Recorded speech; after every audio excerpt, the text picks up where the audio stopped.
The Buddha, Siddhartha Gautama, born in 563 BCE, turned his back on the royal family and luxurious life he had been born into, to live a life as a simple ascetic monk. At the age of 35, he became enlightened and saw things as they really are, having achieved a mental state of absolute egolessness, where he no longer felt any sense of self or craving. Until his 79th year, he walked the roads of northern India, leading a simple life, teaching when requested to do so, and remaining silent when he was not. His many disciples, the monks, followed and lived in his example.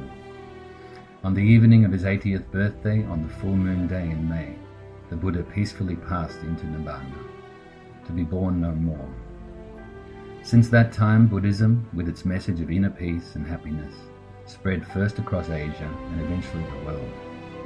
In the last century, it has become widely accepted in the West.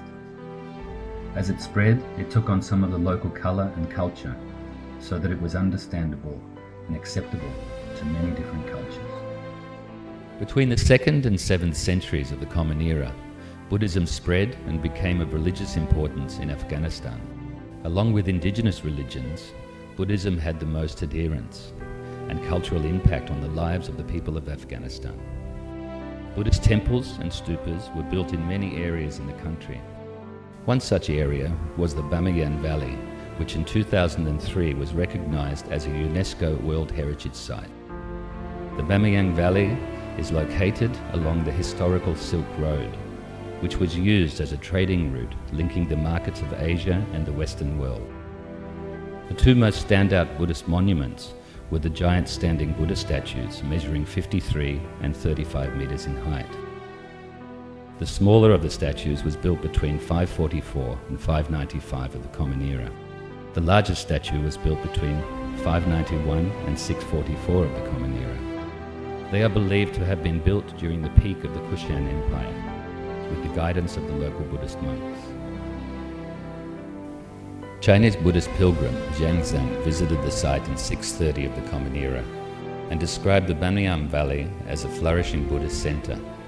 There were more than 10 monasteries which collectively housed more than 1,000 monks. In March 2001, the Taliban began their attempts to destroy the two giant Buddha statues, using anti-aircraft and tank fire, initially failing. They then drilled holes, inserted dynamite, and blew the statues up, fully destroying them.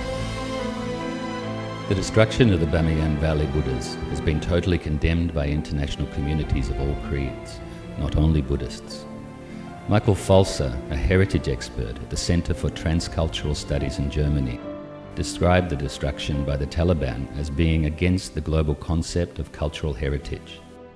The Director General of the United Nations Educational, Scientific and Cultural Organization, UNESCO, Koichiro Matsuda, stated the destruction as a crime against culture.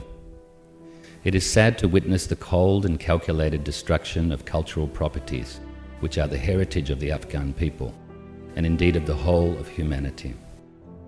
Today, many ancient Buddhist cities in Afghanistan are still in danger of destruction due to the expansion and exploitation of the mining industry, to which the Afghan government has no objections. Along with the destruction of the two ancient Buddha statues, this may lead to more and more of the Buddhist heritage in Afghanistan, and the heritage of Afghanistan in general, being totally destroyed. This would be most unfortunate, and we should do our utmost best to avoid this type of cultural destruction anywhere on our precious planet. As the Lord Buddha taught, do no evil, do only good, purify the mind. Simple to hear and understand, but hard to practice. Through living the moral life, practicing kindness and generosity to all, refraining from killing, stealing and ill will, we will achieve steadier states of mind, which will lead to deeper and happier levels of knowing in our meditation. This beneficial cycle of morality, good deeds and meditation will eventually lead to the enlightenment that the Buddha points to.